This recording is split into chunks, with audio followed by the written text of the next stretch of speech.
नमस्कार दोस्तों, इस सेशन में हम लोग पढ़ेंगे 8 अप्रैल के करंट अफेयर्स जो कि GS3 से रिलेटेड है। तो 3 टॉपिक्स देखेंगे हम लोग। सबसे पहले देखेंगे कल्ला कदल। कल्ला कदल क्या है? ये फोटो में देख सकते हैं आप कि आपका समुद्र का पानी किस तरह लैंड की तरफ चला आ रहा है। ठीक है, कुछ तरीके से सुनामी की तरह ही एक तरीके से मान सकते हैं कि एक प्रकार का सुनामी है, लेकिन तरीका अलग है। सुनामी और कल्ला कदल में डिफरेंस है। ये सब सारी चीजें हम लोग डिस्कस करेंगे इस टॉपिक में। इसके अलावा बीमा सुगम क्या है ये पढ़ेंगे, और फॉरेस्ट का एक्सपेंशन करने की जरूरत है ऐसा आपका बताया गया है COP15 United nation convention on biodiversity. बात कर रहे हैं हम लोग फॉरेस्ट एक्सपेंशन की। तो फॉरेस्ट एक्सपेंशन करना तो अच्छी बात है, लेकिन इससे रिलेटेड कुछ प्रॉब्लम्स है, उसके बारे में भी हम लोग यहाँ पे चर्चा करेंगे। तो let us start our session.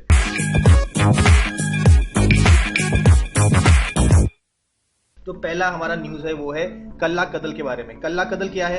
एक प्रकार की कोस्टल फ्लडिंग है। कोस्ट में आपके फ्लडिंग हो जाती है सी की वजह से। ओशन का पानी आपका लैंड की तरफ, कोस्ट की तरफ आ जाता है। ठीक है, इसे कहते हैं कोस्टल फ्लडिंग, और फ्लड जैसा कुछ सिचुएशन आपका क्रिएट हो जाता है। कहां पे हुआ है ये देखिए, केरला के कोस्ट में इस प्रकार की जब फ्लडिंग होती है इसको बोलते हैं हम लोग कल्ला कदल। लोकल लैंग्वेज में बोलते हैं कल्ला कदल, और इसका एक्चुअल इंग्लिश में मीनिंग है ocean that arrives as a thief. ठीक है, ये मीनिंग आपका इंग्लिश में है। और ये कल्ला कदल बेसिकली केरला के लोकल लैंग्वेज में कल्ला कदल बोलते हैं, या स्वेल सर्ज। ठीक है, अच्छा लोकल लैंग्वेज में तो है, लेकिन ये वाला जो टर्म है ये टर्म आपका अप्रूव हो चुका है बाय यूनेस्को इन 2012। तो यूनेस्को के हिसाब से भी इस फेनोमेना को हम लोग कल्ला कदल ही बोलेंगे। तो देखने में सुनामी जैसा ही लगता है, लेकिन सुनामी थोड़ा सा डिफरेंट है। देखिए सुनामी क्यों होता है? Because of under water earthquakes. समंदर के नीचे आपके अर्थक्वेक होता है जिसकी वजह से जमीन हिलती है और पानी में बड़े बड़े वेव्स प्रोड्यूस होते हैं, मतलब वेव्स प्रोड्यूस होते हैं जो शोर में आपके बहुत बड़े वेव्स में कन्वर्ट हो जाते हैं और हिट करते हैं। कल्ला कदल का रीजन आपका अंडर वाटर अर्थक्वेक्स नहीं होता, हरिकेन्स होता है। जो समंदर के ऊपर जो टोर्नाडो, हरिकेन्स या वो ट्रॉपिकल साइक्लोन्स कह लीजिए, उसके आने की वजह से आपका जो वाटर मूव करता है वो आपका कल्ला कदल फॉर्म करके कोस्ट को हिट करता है। तो देखिए रीजन अलग है। इफेक्ट भले ही थोड़ा बहुत सिमिलर दिखे आपको, लेकिन रीजन दोनों के आपके अलग है। तो सुनामी और कल्ला कदल में डिफरेंस यहाँ पे हम समझ पा रहे हैं। तो इसमें इससे प्रॉब्लम क्या है? देखिए इसकी जो एडवांस वार्निंग है ये काफी ज्यादा डिफिकल्ट हो जाता है। हालांकि ये काफी डिफिकल्ट, लेकिन फिर भी एक सिस्टम जिसका नाम है स्वेल सर्ज फोरकास्ट सिस्टम ये आपका लगाया हुआ है। जिसका मतलब क्या है? Indian national centre for ocean information system, ठीक है, इनक्वाइस 2020।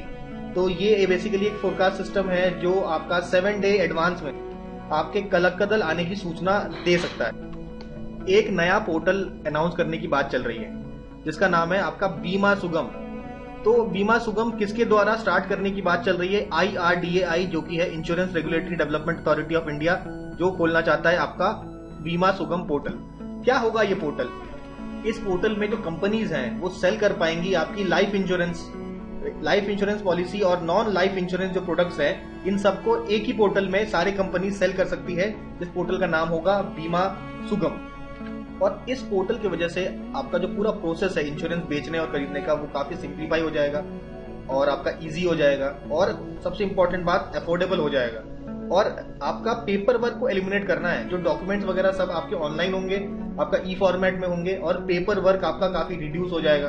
अब देखते हैं अफोर्डेबल कैसे होगा ये देखते हैं। देखिए जो भी आपको इंश्योरेंस बेचता है, ऐसे कई सारे एजेंट्स हो सकते हैं जो इंश्योरेंस सेल करते हैं। तो सेल करने के वो कमीशन लेते हैं। तो बिकॉज ऑफ आपका एक पोर्टल आ गया है बीमा सुगम पोर्टल, उसकी वजह से इनके कमीशंस आपके कम हो जाएंगे, और कमीशंस कम हो जाएंगे तो आपके प्रीमियम भी तो कम लगेगा, आप कम प्रीमियम भरना पड़ेगा आपको, तो ज्यादा अफोर्डेबल हो गया because of this particular portal. और दूसरी बात, बाई और सेल, और क्या क्या काम हम लोग इस पोर्टल में कर सकते हैं?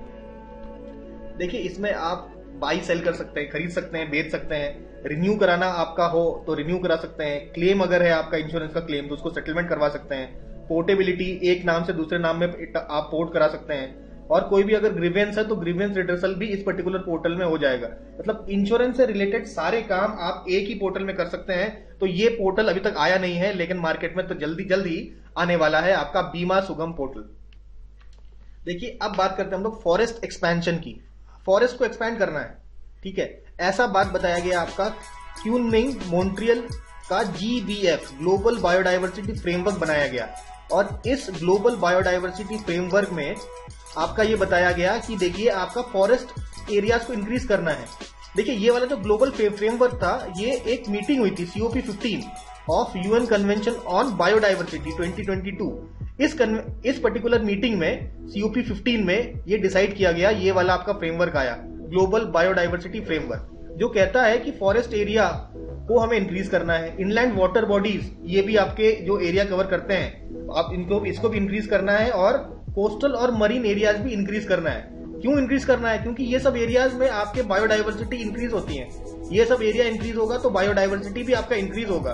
तो अब बायोडाइवर्सिटी इंक्रीज करना है तो ये पूरे एरियाज इंक्रीज करने हैं, और टारगेट रखा गया कि आपके टोटल वर्ल्ड का जितना भी जोग्राफिकल एरिया है उसका 30% आपके ये एरियाज होंगे, forest areas, inland water areas और कोस्टल एंड मरीन एरियाज, ताकि बायोडाइवर्सिटी का डिस्ट्रक्शन कम हो और बायोडाइवर्सिटी और ज्यादा इंक्रीज कर सके। देखिए, अब सुनने में ये बात तो काफी बेटर लगती है, लेकिन अब इस पर्टिकुलर अप्रोच में एक प्रॉब्लम भी है जिसका हमें समाधान ढूंढना पड़ेगा। देखिए, ये इसका जो इफेक्ट होगा, आपके जो इंडिजिनस ट्राइब्स हैं, ये जो फॉरेस्ट लैंड में जो इंडिजिनस ट्राइब्स रहते हैं, उनको ये कैसे इफेक्ट करेगा बुरी तरीके से, ये हम लोग देखते हैं।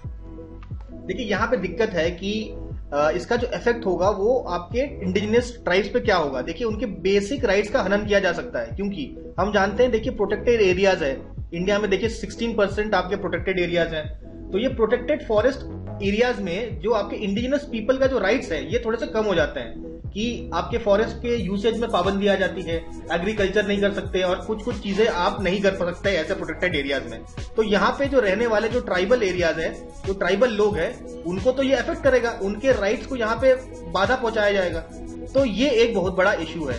और सबसे बड़ी बात है, देखिए, प्राइवेट सेक्टर को आप लोग इन्वॉल्व कर रहे हैं आपका फॉरेस्ट बढ़ाने के लिए। देखिए, फॉरेस्ट बढ़ाने में कोई दिक्कत नहीं है, लेकिन जो प्राइवेट सेक्टर इन्वॉल्व करेंगे तो इनका ऑब्वियसली आई होगा on the forest resource. Forest का रिसोर्स जो है ये प्राइवेट सेक्टर कंपनीज यूज करना चाहेंगी, और ऑब्वियसली ये जो एक्चुअली ट्राइबल जो लोग हैं, इनका सबसे पहले आपका राइट होता है ऑन द फॉरेस्ट। फॉरेस्ट के रिसोर्सेज पे आपका सबसे ज्यादा राइट होता है ट्राइबल एरियाज का, क्योंकि ट्राइबल जो लोग हैं वो एक्सप्लॉइट नहीं करते हैं फॉरेस्ट को, फॉरेस्ट के साथ रहना जानते हैं। लेकिन प्राइवेट सेक्टर अगर फॉरेस्ट के डेवलपमेंट में आ जाएगा तो वो ये रिसोर्सेज को एक्सप्लॉइट कर सकता है।